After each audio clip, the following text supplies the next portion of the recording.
Even before the PS2 era, the PlayStation 1 was already experimenting with the idea of freedom, letting players explore vast, living worlds long before sandbox and open worlds became a buzzword. These games were rough around the edges, sure, but they were ambitious, strange, and sometimes decades ahead of their time. Some mixed horror with exploration, others built worlds you could get lost in for hours. These are some of the ones that dare to dream big on a console that could barely handle it.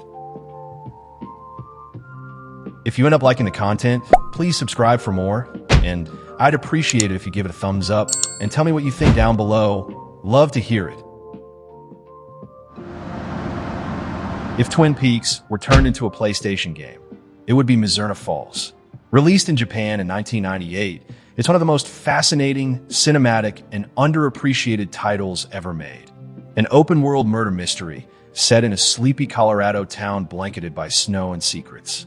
You play as Matthew, a teenager searching for his missing friend, but what starts as a local disappearance spirals into a web of conspiracy, family tragedy, and small-town darkness. What made this one revolutionary was its real-time open world. The town operates on its own schedule. People sleep, open shops, and go about their lives independent of you. Conversations change depending on the time of day, and events can unfold whether you're there or not. It's a living ecosystem years before Shenmue or GTA 3 popularized the concept. For 98, this was mind-blowing. The game's camera, dialogue pacing, and mood all borrow heavily from Western cinema. Lingering shots, slow pans, and natural conversations that make it feel more like a film than a video game. Even its flaws, stiff controls, awkward driving, and clunky combat can't overshadow how ambitious it was. You weren't just playing a mystery, you were living inside one. Unfortunately, it never left Japan, and the PS1's technical limits kept it from reaching its full potential. But Mizurna Falls is now a cult legend among retro fans. A lost masterpiece that laid the groundwork for modern narrative open-world games. It wasn't just ahead of its time. It was from another time, quietly proving that atmosphere and ambition could be just as powerful as polygons. While Pokemon was taking over the world, Digimon World on PS1 was quietly building something entirely different, and in many ways more daring. Released in 1999, it dropped you into File City, a digital realm falling apart, and gave you the freedom to rebuild it piece by piece. It wasn't a linear adventure. It was an ecosystem simulator wrapped inside an open-world RPG, where every action shaped how the world evolved. You played as a boy transported into the digital world, tasked with restoring order by recruiting Digimon back to the city. But it's how you did it that made it special. You raise your Digimon like a living creature, feeding it, training it, watching it evolve or fail spectacularly. Its stats, mood, and even toilet habits influenced its evolution path, leading to wildly different outcomes each playthrough. No guide could fully prepare you for it. The world itself was massive for its time. Lush forests, deserts, icy wastelands, all seamlessly connected, filled with secrets and hidden Digimon to encounter. It wasn't hand-holding you or funneling you through story missions. It encouraged exploration and experimentation. You'd wander, fail, learn, and return stronger. And when you finally saw the city come alive with shops and characters you'd saved, it felt earned. Visually, it pushed the PS1 hard. The 3D models were chunky but expressive, and the pre-rendered backdrops gave every area its own mood. The soundtrack, equal parts haunting and hopeful, reinforced that lonely sense of wonder. Critics back then called it confusing or too difficult, but today, players recognize its genius. Digimon World wasn't trying to be Pokemon, it was trying to be alive. A true open-world RPG where every choice mattered. Every creature had personality, and every failure felt personal. It didn't hold your hand, but that's what made it unforgettable. Released in 1999 by Mucky Foot Productions, Urban Chaos was one of the first games to capture the feel of a real 3D city. Gritty, vertical, and alive with danger. Before GTA 3 defined the modern open-world formula, Urban Chaos was already doing it, letting you patrol city streets, climb rooftops, arrest criminals, and even dive into full-on street warfare. It wasn't perfect, but it was fearless, ambitious, and years ahead of its time. You play one of gaming's first black female protagonists and a rookie cop trying to bring order to a city on the edge of collapse. Her journey takes her from routine patrols to unraveling a violent gang conspiracy that borders on apocalyptic. The city is your battleground. Cars speed past, citizens flee, and gunfights erupt at intersections. Unlike most PS1 games built around corridors or small hubs, Urban Chaos gave you freedom. You could scale fire escapes, climb over buildings, or approach missions however you wanted. The movement system was remarkable for the hardware. Running, climbing, jumping, rolling, it all felt physical. The camera wasn't perfect, but the ambition was undeniable. Combat mixed hand-to-hand brawling with gunplay and gadgets, offering variety in how you tackled each encounter. The weather effects, lighting, and soundtrack combined to create something atmospheric. Half crime drama, half urban nightmare. What really made Urban Chaos special was its tone. It wasn't cartoonish or exaggerated.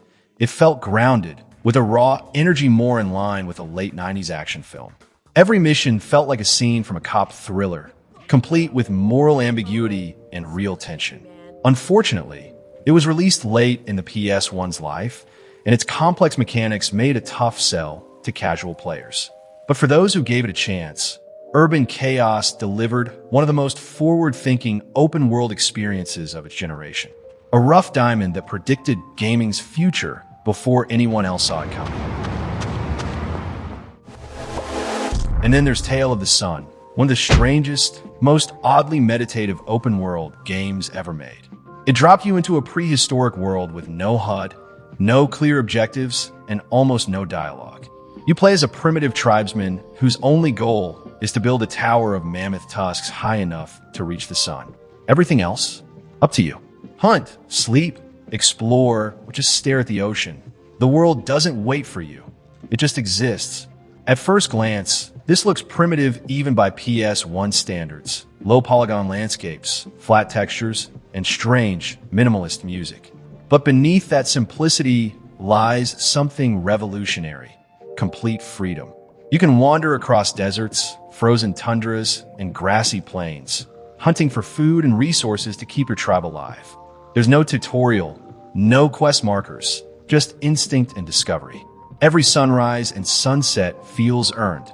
Every hunt feels primal. It's less a traditional RPG and more an experience, a meditation on survival and progress. What's wild is how much modern DNA this game contains.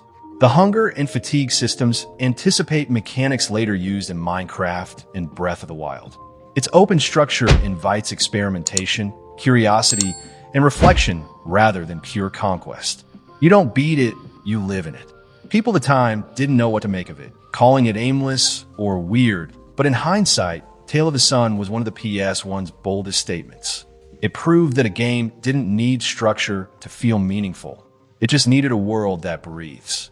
It's raw, surreal, and unforgettable, like an art installation disguised as a video game. Before GTA made open-world crime games a cultural phenomenon, Driver was already paving the road, literally.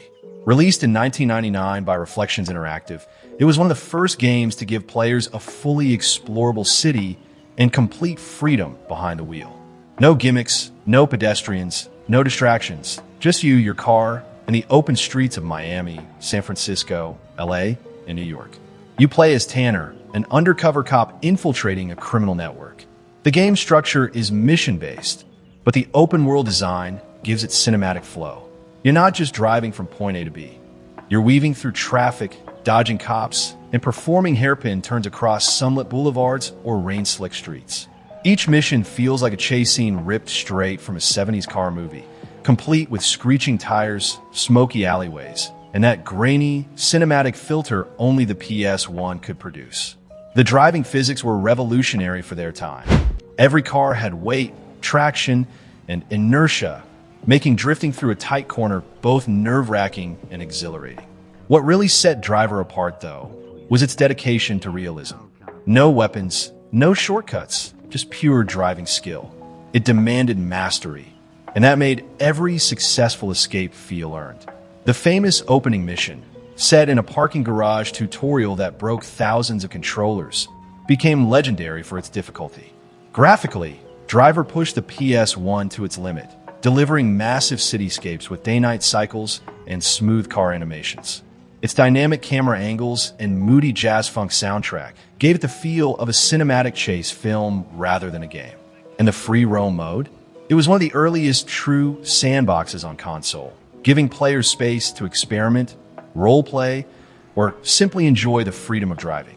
While it was later overshadowed by GTA, Driver remains the blueprint, a technically groundbreaking love letter to the open road. Released in 1995 by Artdink, Aquanaut's Holiday is one of the strangest and most serene open-world games ever created, a complete opposite of what most people expected from the PlayStation. Instead of action, explosions, or quests, it gave players the vast, uncharted ocean floor and told them to simply explore. It was a meditative experience years before chill games were even a concept, and its ambition was as deep as the sea itself. You play as an unnamed aquanaut piloting a small submersible, tasked with exploring the ocean and building an underwater habitat. But there's no real mission structure, no end in the traditional sense. You drift through coral reefs, shipwrecks, and bioluminescent caves, guided only by curiosity. The beauty lies in its patience. The world moves slowly, like water itself, and discovery comes in small, quiet moments. Visually, it was stunning for its time. The PS1's polygonal water effects and soft lighting created an atmosphere that was both alien and peaceful. The minimalist soundtrack, composed of ambient tones and soft melodies, made the experience feel almost hypnotic. It's the kind of game that invites you to breathe differently while playing, slowing your pace to match its rhythm. While most players back then dismissed it as boring or aimless, Aquanaut's Holiday was revolutionary. It anticipated a design philosophy that wouldn't become mainstream until decades later in titles like Abzu or Subnautica. It's not a game about winning. It's a game about being in it to experience, about appreciating the unknown and the silence between discoveries. It sold modestly in Japan, but became a cult favorite among importers and developers. Even today, it stands as proof that open-world design doesn't always need chaos. It can be contemplative, poetic, and deeply human. In a generation defined by noise, Aquanaut's Holiday dared to whisper. Few games on the PS1 felt as alive or as tragic as Legacy of Kain, Soul Reaver. Released in 1999 by Crystal Dynamics, it was a technical and narrative marvel, a gothic open-world adventure drenched in atmosphere and ambition. Players controlled Raziel, a fallen vampire betrayed by his master Kain, resurrected as a soul-devouring wraith seeking vengeance in a decaying, post-apocalyptic world. What made it groundbreaking was its seamless, loading-free open world. You could glide between vast regions, ruined cathedrals, sunken cities, twisted canyons, without a single transition screen. Every area interconnected naturally, encouraging exploration and discovery rather than linear progression. And then there was its most iconic feature, the dual realm system. Raziel could shift between the physical and spectral planes at will, transforming the environment in real time to solve puzzles or reach new areas. It was a mechanic so inventive that it still feels unique decades later. The storytelling was equally bold. Instead of endless exposition, it relied on haunting monologues, philosophical dialogue, and environmental storytelling. Raziel's journey wasn't just about revenge. It was about identity, destiny, and the futility of rebellion. The voice acting remains some of the finest of the PS1 era, elevating every scene into operatic intensity. Visually, this was stunning. Its architecture felt ancient and sacred, with Gothic arches and decaying monuments that told stories of civilizations long gone. The soundtrack, ambient choirs, industrial drums, and eerie chants, made every step through No Ska feel heavy with history. It was cinematic before the word became a marketing term. While its planned sequels were cut short by hardware limitations, Soul Reaver's legacy is untouchable. It proved that open worlds could be more than playgrounds. They could be mythologies. It's one of gaming's first true masterpieces of atmosphere and narrative. If the PS1 had a swan song, Vagrant Story might be it. Released in 2000 by Square, this game pushed the console to its absolute limits, technically, artistically, and narratively. It blended open-world exploration, intricate combat systems, and mature storytelling into one unforgettable experience. It wasn't just a game, it was a statement. You play as Ashley Riot, a risk breaker investigating a political conspiracy in a forbidden city called Leamond. What follows is a descent into a decaying underground labyrinth of gothic architecture, ancient magic, and psychological turmoil. The entire game takes place within one interconnected world. No towns, no overworld map, no random encounters. Every door, hallway, and chamber fits together like clockwork, making Leamond one of the most cohesive and atmospheric environments ever built on the PS1. Combat is both strategic and deeply personal.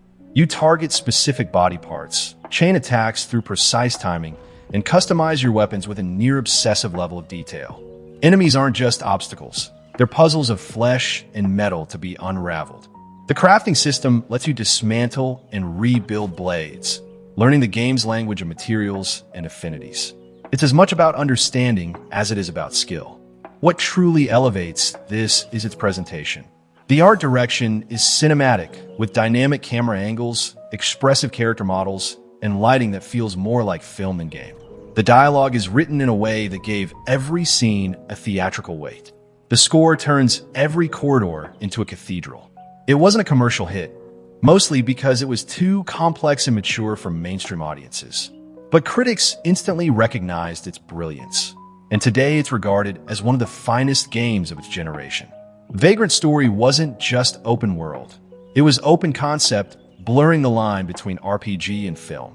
It's a rare kind of masterpiece, cold, beautiful, and absolutely timeless. If King's Field was the PS1's dark take on exploration, Saga Frontier was its chaotic celebration of creativity. Released in 1997 by Square, it's one of the most unique open-ended RPGs of its time, an anthology of 7 intertwining stories set in a universe that feels both alien and familiar. Each protagonist has their own world, plotline, and playstyle, and you can choose any of them right from start. It's a sprawling web of possibilities that rewards curiosity and experimentation over structure. What made it revolutionary was its non-linear design. You weren't bound to a single path. There were no fixed story beats, just a living world of cities, ruins, and spaceports connected through exploration. Depending on your choices, you could stumble into new regions, recruit strange companions, or completely miss entire quest lines. It wasn't just an RPG, it was an adventure simulator. Each character's journey adds a new lens to the universe. A superhero fighting crime in a futuristic metropolis, a robot uncovering ancient secrets, a monster discovering identity, a magician seeking forbidden power. The tone shifts wildly between sci-fi, fantasy, noir, and surrealism, yet all fits together in an oddly cohesive way. The combat system is a deep, turn-based masterpiece, combining traditional commands with improvisational combos that trigger through synergy and luck. Visually, it's stunning in its weirdness, bold color palettes, dreamlike backgrounds, and art that feels equal parts anime and fever dream. The soundtrack by Kenji Ito is one of the PS1's finest, energetic, emotional, and otherworldly. It's the perfect companion to a world that refuses to be pinned down. The game confused players on release. It was unstructured, and fans expecting another Final Fantasy were blindsided by its freedom. But decades later, Saga Frontier is celebrated as a masterpiece of player agency. It gave you control, a universe to explore, not a story to follow. Before Dark Souls taught players to love punishment, King's Field made them endure it. Released in 1995 by From Software, it's one of the earliest examples of a true 3D open-world action RPG. First person, slow, atmospheric, and brutally unforgiving. Long before anyone coined the term Souls-like, this was already doing it. Cryptic storytelling, deliberate combat, and a world that felt both terrifying and sacred. You play as a lone knight exploring the cursed kingdom of Erdite, searching for a stolen holy sword. But rather than giving you a map or direction, the game throws you into its labyrinthine world with nothing but courage and curiosity. Every hallway looks the same, every enemy is deadly, and every discovery feels monumental. It's not cinematic, it's immersive.